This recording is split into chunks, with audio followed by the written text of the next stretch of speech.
Bonjour à tous les amis, c'est Vivi, on se retrouve pour un nouvel épisode du Faucon Millenium de Star Wars, notre maquette à monter. On est donc actuellement sur l'épisode numéro 24. Ça va être une vidéo un petit peu particulière, oui et non, ça va pas vraiment être particulier puisque c'est déjà une chose que je fais sur ma chaîne, donc vous connaissez quand même ce système-là et cette méthode-là. Mais en tout cas, dans ce numéro, je vais être obligé de vous faire un accéléré. Sinon la vidéo va être beaucoup trop longue. Sans vous mentir, il faut que vous sachiez que c'est la deuxième fois que je fais la vidéo, parce que je l'ai fait une première fois, donc en fait, sans faire d'accéléré. Et non, il s'avère que la vidéo est beaucoup trop longue. J'ai beaucoup de phases à faire dans ce numéro, parce que comme vous pouvez le voir à l'écran, beaucoup de pièces. Ça va être principalement du montage structure, donc structure en métal. Donc j'ai récupéré toutes les pièces qu'on va avoir besoin dans le numéro, qui sont stockées déjà depuis plusieurs numéros en attente, plus les pièces de ce numéro que de toute façon je vais vous présenter. Donc on va agrandir la structure, mais ça on va le voir juste après. Là ce qu'on va faire dans un premier temps, donc en début de vidéo, je pense qu'on en a pour à peu près, comme d'habitude, une dizaine de minutes. On va feuilleter le bouquin, regarder un petit peu ce qu'il en est, donc ça ne change pas, ça va rester pareil, on va le passer vite fait. Et ensuite, je vais me lancer moi dans le montage, et le montage vous l'aurez donc du coup en vidéo, mais tout simplement en accéléré, je vais accélérer la phase, histoire que la vidéo soit un peu plus courte. C'est tout simplement pour moi aussi au niveau de quand je filme avec mon téléphone, que ce soit plus court, parce que sinon la vidéo est beaucoup trop volumineuse, et malheureusement j'ai des difficultés. Donc d'ailleurs la vidéo va sortir un petit peu en retard aujourd'hui, je m'en excuse. C'est tout simplement à cause de ça, parce que du coup je me suis fait prendre. Donc du coup je refais la vidéo pour l'avoir en deux parties, pour que ce soit beaucoup plus pratique pour moi, pour pouvoir transférer la vidéo du téléphone à l'ordinateur, parce que sinon une vidéo d'une heure avec le téléphone c'est beaucoup trop long à transvaser, et du coup je vais faire comme ça. Donc sans plus attendre, ne perdons pas de temps, je vous présente les pièces, le fascicule, et on est parti donc dans ce numéro 24, le montage. Alors numéro 24 sur fond rose, rose-violet, on va traiter des installations médicales embarquées. Alors j'espère qu'on va bien voir le fascicule à l'écran, oui ça me paraît pas mal. On n'est pas trop emmerdé par la lumière aujourd'hui, donc tant mieux, profitons-en. C'est parti. Alors, le vaisseau et ses caractéristiques. Donc, comme à chaque numéro, on traite en général d'un vaisseau autre que le Faucon Millenium. Donc, les plus grands vaisseaux de la flotte rebelle, le croiseur stellaire Mon Calamari. Ok, donc c'est ce vaisseau-là. Les croiseurs stellaires Mon Calamari sont des vaisseaux lourds qui ont joué un rôle pivot pendant la guerre civile galactique, conçus à l'origine pour être des vaisseaux d'exploration et de luxe. Ils devinrent un cadeau précieux de la part des Mon Calamari à destination de l'Alliance rebelle, pour la soutenir dans sa lutte contre la tyrannie et l'oppression. Donc, on a des spécifications techniques comme d'habitude à chaque fois. Donc, c'est un modèle croiseur MC80, conception chantier orbitaux Moncala. Bon, des trucs que je ne connais même pas ce que c'est. MGLT 60, équipage 5402. Ça, c'est important. Par contre, j'aime bien savoir un petit peu le nombre d'équipages, tout ça qu'il peut tenir dans les vaisseaux. Passagers 1200, donc c'est pas énormissime au final. Capacité 20 000 tonnes. Là, par contre, c'est déjà beaucoup plus. Provision 2 ans.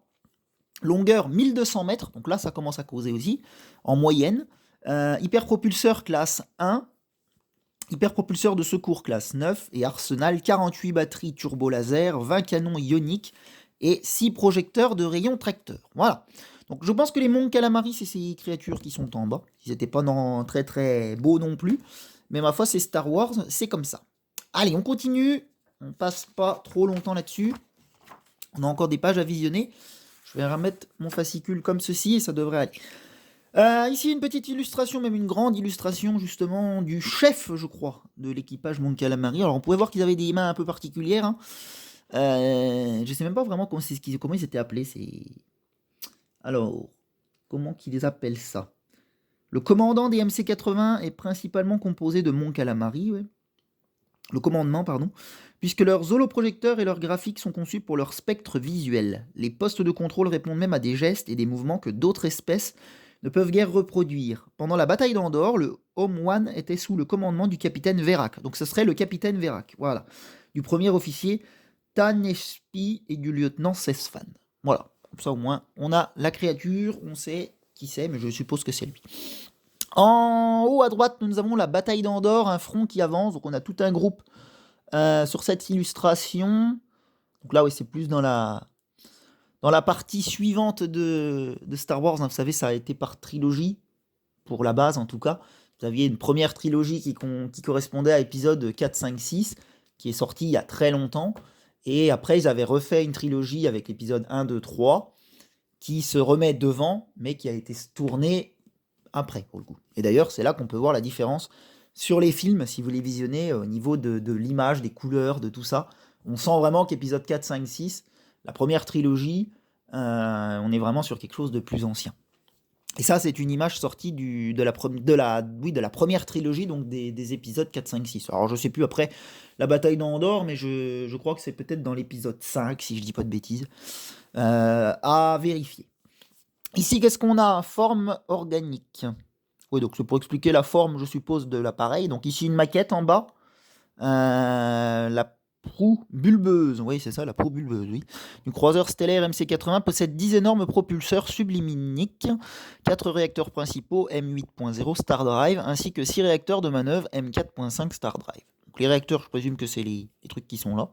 Et on les retrouve d'ailleurs sur la miniature en bas, parce qu'ils ont dû se servir du coup pour faire les tournages. Ok. Allez, on continue, tournons la page, on a encore un petit peu de choses à voir, mais on est pas mal au niveau du temps. Alors, secret de vol, donc là on revient sur le Faucon, les installations médicales embarquées. Donc oui, très important, et d'ailleurs des bonnes choses à voir. Des choses que je ne sais pas si on aura vraiment dans le Faucon, on verra au niveau du montage, mais je ne crois pas. Les installations médicales embarquées, donc tout n'est pas rose dans la galaxie, toutes sortes de périls guettent les voyageurs de l'espace. Seul un commandant et un équipage imprudent se lanceraient dans l'espace sans compter sur des installations médicales basiques. Et oui. Donc ici, on nous montre une illustration en nous expliquant que le Faucon est équipé d'un lit médical ou Medili afin de traiter rapidement les blessures graves. Comme lorsque Luke perdit sa main droite dans un duel au sabre laser avec Dark Vador. Et oui, rappelez-vous de cette scène, Luke se fait couper la main par Dark Vador. Et du coup, on retrouve bien cette illustration dans le film. Donc le Faucon est bien équipé d'un lit médical. L'équipement fournit un diagnostic et préconisa un traitement pendant que Princesse Leila soignait son patient. Ici c'est pareil, on retrouve une illustration qui nous montre les personnages ainsi que le lit médical, hein. Je suppose que c'est la même chose. Un chirurgien 2-1B, alors je présume que c'est le robot qui est derrière. Passons sur la droite. Qu'est-ce que nous avons d'autre? La scène de la cuve. Et oui, la scène de la cuve, très importante. Ici, on l'a plus en vraie illustration dans le film. Après avoir été malmené par un rat womp et exposé à des températures négatives toute une nuit sur la planète gelée de Hoth, Luke fut régénéré dans une cuve à Bacta gérée par les droïdes médicaux. Donc voici la cuve, hein, justement. Luke avait été plongé dedans, puisque son corps avait passé la nuit sur la planète de Hoth, dans des températures vraiment négatives. Et du coup, ce qui avait permis de le remettre sur pied. Et donc on peut voir justement les robots qui s'occupent de lui tout simplement. Voilà. Donc, tout ça c'est incorporé dans le Faucon. Mais je pense pas que cette cuve soit dans notre maquette. Bref. Alors on arrive sur la page de l'assemblage, c'est quand même ça le plus important. Donc je vois qu'au niveau vidéo on est bien. On est à 8 minutes. Donc c'est parfait, on a réussi à tenir le cap. Je vais peut-être avoir le temps encore de vous expliquer tout ça avant de lancer l'accéléré, ça devrait être pas mal. Alors assemblage numéro 24, structure des plaques du dessous de la coque. Donc déjà il y a des choses qu'on ne va pas faire, je vous expliquerai ça après, je pense dans la deuxième partie de vidéo. Les pièces suivantes, donc je vais déjà vous les présenter. Donc on va commencer dans un premier temps, hop, par plier le bouquin. Et on va se retrouver juste là avec les pièces sur la droite. Celles qui sont ici, vous ne vous en occupez pas pour le moment. Là, les nouvelles pièces de ce numéro, c'est celles-ci. Donc je vous les présente, c'est parti. Vous n'avez plus ajouté de pièces sur la face inférieure de la coque depuis l'assemblage 18, puisque vous deviez rassembler assez de pièces pour renforcer la structure. Et oui, qui devient de plus en plus grande. Ah oui, ça vous allez le voir. Vous pouvez désormais compléter la moitié de la structure, y compris le premier passage latéral. Nous verrons. Les structures BF28 et BF29 sont des pièces essentielles formant le cercle intérieur de la partie qui soutient le sas bâbord. L'ajout de ces pièces ainsi que de la nervure radiale renforcera toute la structure. Ok. Alors, présentation des pièces. Liste des composants ici, pièces sur la droite, comme d'habitude. Donc en 1, structure de la coque BF28, c'est les structures métalliques. Donc vous connaissez, c'est celle-ci. 2, structure de la coque BF29, l'autre qui est à côté. 3 connecteurs 2 trous x 2, ils sont juste là en dessous, les petits connecteurs à 2 trous. 4 connecteurs nervures, c'est celui qui est juste à côté, pour connecter justement 2 nervures entre elles. 5 vis x 4 plus une de rechange. Ce sont les vis en laiton jaune qui vont nous permettre justement de se visser là-dedans, là, dans le connecteur de nervure. Vis x 8 plus une de rechange. Donc là, il s'agit des vis noires pour fixer la structure. 7 vis x 17 plus une de rechange, celles qui sont dans le sachet non ouvert. C'est les vis notamment qui serviront à la structure quand on y mettra les plaques en plastique. 8 nervure radiale, elle est juste en dessous. 9 plaque de la coque BP25. Elle est là, la plaque en plastique. Voilà, pièce présentée, on peut du coup compléter ceci avec cette page-là. Et vous allez donc retrouver sur la vidéo, alors j'ai essayé de faire au mieux pour que vous ayez tout à l'écran, mais ça devient de plus en plus compliqué, car les pièces commencent à s'agrandir. Donc, on nous dit assembler les structures du dessous de la coque. Après les... Non, pardon, n'importe quoi. Ajouter les 8 pièces suivantes de la structure, ainsi que la nervure radiale ci-dessous, au reste de l'assemblage numéro 18, afin de compléter la moitié du dessous de la coque, y compris la section qui abrite le sas bâbord. Alors, pour vous expliquer vaguement, là, l'assemblage numéro 18 qu'il parle depuis tout à l'heure, c'est ça. Donc je vais essayer de vous le montrer à l'écran le mieux que je peux. C'est déjà énorme. Vous voyez un petit peu la taille que ça prend. Dites-vous qu'on va en assembler une très très grande partie. Alors je ne sais pas si ce sera de ce côté-là ou si ce sera de ce côté-là, mais je crois que c'est par là, il me semble. Oui, c'est ça. On a d'ailleurs le schéma ici. Donc, l'idée en fait dans ce numéro va être donc d'assembler tout ce qui est ici numéroté en rouge. J'ai pour cela ici des pièces qui sont au-dessus, pour ma part, qui ont été retrouvées. Donc, ça part de la 22 jusqu'à la 29, qui sont dans le numéro. Je vais vous lire de toute façon ce qui est ici, et on va pouvoir assembler ça. Je vais vous le faire en accéléré, parce que beaucoup trop long. Il y a plein de petits connecteurs à installer, des petits connecteurs 2 trous, 4 trous, j'en ai toute une chier ici. Des vis à visser, ça prend énormément de temps. Donc c'est pour ça que je vais vous faire la phase en accéléré.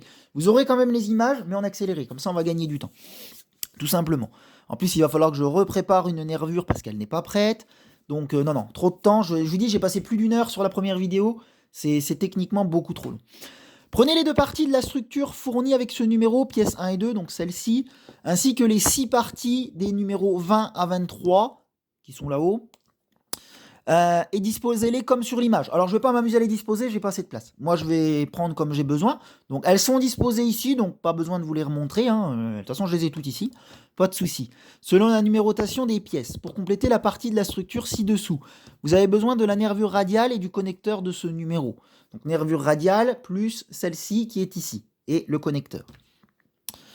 Ainsi que du connecteur du numéro 23, plus 9 connecteurs de trous, j'en ai là-haut, plus les 2 qui sont là, à savoir qu'il n'en faut pas 9, il n'en faut que 8. Je ne sais pas pourquoi il doit y avoir une erreur dans le fascicule, il n'en a besoin que de 8. Bon, et de toute façon, j'en ai pas 9 à l'heure actuelle. Je vais regarder dans la boîte, car je range tout dans une boîte de bonbons plastique, et de toute façon, j'ai pas 9 nervures, non, j'ai pas 9 connecteurs de trous à l'heure actuelle, j'en ai que 8, donc c'est comme ça. C'est eux qui ont dû faire une erreur.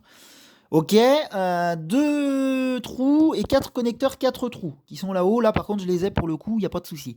Vous aurez aussi besoin de 37 vis noires courtes à tête ronde afin de fixer les sections de la structure et de 4 longues vis en laiton pour fixer la nervure radiale. Les 4 vis en laiton, je les ai, j'en ai 5 ici. Et les 37 vis noires, j'en ai déjà au moins 25 ou 26 de sortie au-dessus. Et j'ai celle de ce numéro, donc pas de souci, j'en ai largement assez. Et de toute façon, j'en ai même encore en rab dans la boîte. Donc c'est pas un problème. Là-dessus, on a de quoi faire. Les numéros, au fur et à mesure, nous en donnent toujours une de plus. Au cas où vous en aurez une qui serait foirée ou quelque chose. Donc du coup, c'est pas mal. Voilà, donc ça a été lu. Ici, on nous explique donc les pièces qui sont préparées. Là, c'est la structure vue lointaine, voilà, pour nous expliquer où nous nous situons sur le plan. Et ici, l'idée de construction. Donc ça, je vais m'en servir moi pour la construction. Les parties de la structure portent des numéros, ici en rouge. L'image ci-dessous montre comment elle s'assemble et le schéma de droite identifie cette partie sur les plans fournis avec le numéro 1. Voilà. On peut du coup tourner la page et on va se lancer du coup dans le montage. Donc en accéléré comme je vous ai dit. Donc vous n'aurez pas la lecture des phases forcément, mais ça va des phases numéro 1 jusqu'aux phases 24 ici. Et je vous reprendrai ici tout simplement avec ceci qui sera monté au complet. J'essaierai de vous le présenter et on passera à la suite du numéro dans la deuxième partie de vidéo. Voilà. Donc, les amis, je vous souhaite quand même un bon visionnage. Je vais essayer d'accélérer la phase, mais pas trop non plus. Je vais pas la mettre en x6 parce que sinon ça va être beaucoup trop rapide. Mais peut-être un x3. Je vais voir comment que ça passe et que ce soit visionnable à l'écran. Mais de toute façon, il faut que je réduise le temps de vidéo. Allez, bah sans plus attendre, je me lance. Et puis je vous retrouve avec une petite musique pendant le montage de celle-ci. Allez, à tout de suite.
Bien les amis, ça y est, l'accéléré est fini, la structure est montée, et j'espère que vous aurez pu vous rendre compte un petit peu du temps que ça m'aura pris. Donc c'est pour ça que j'ai fait ça comme ça, parce que sinon ça aurait été beaucoup trop long. Vous aurez vraiment vous avez eu un condensé vraiment plus que minime.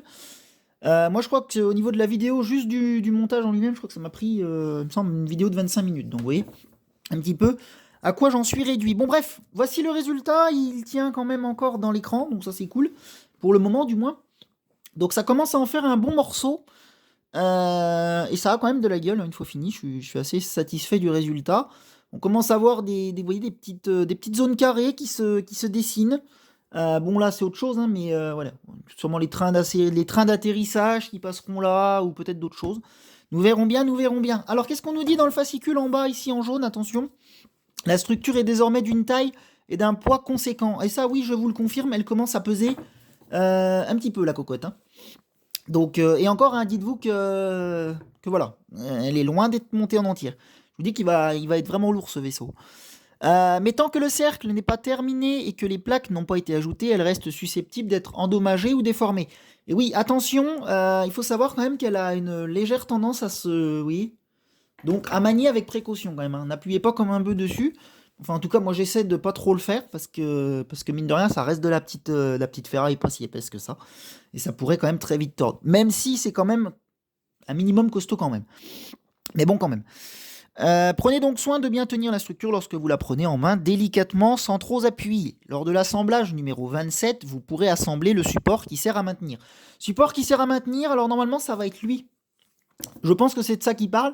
Il va y avoir une espèce d'arrondi ici qui va faire vraiment tout le cercle du milieu. Je pense que c'est de lui qu'il parle. Moi j'avais été, je crois, jusqu'à cette étape-là. De toute façon, je l'avais installé.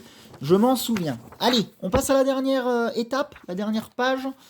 Donc pas mal de contenu. Je vais déplacer ça là-bas pour le moment, tac, histoire de me faire de la place et qu'on ait vraiment le fascicule. Alors, on nous dit...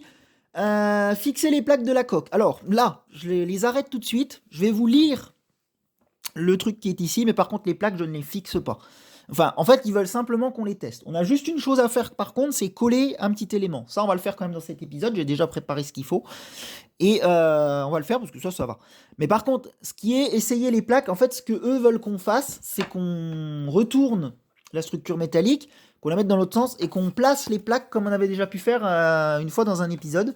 Mais je trouve que ça a aucune utilité, ça prend un temps monstre. Parce que du coup, il n'y a pas de vissage, il n'y a rien. C'est juste pour les tester qu'ils veulent qu'on essaye. Je trouve ça complètement ridicule. Autant qu'on les fixe une bonne fois pour toutes quand on les fixera.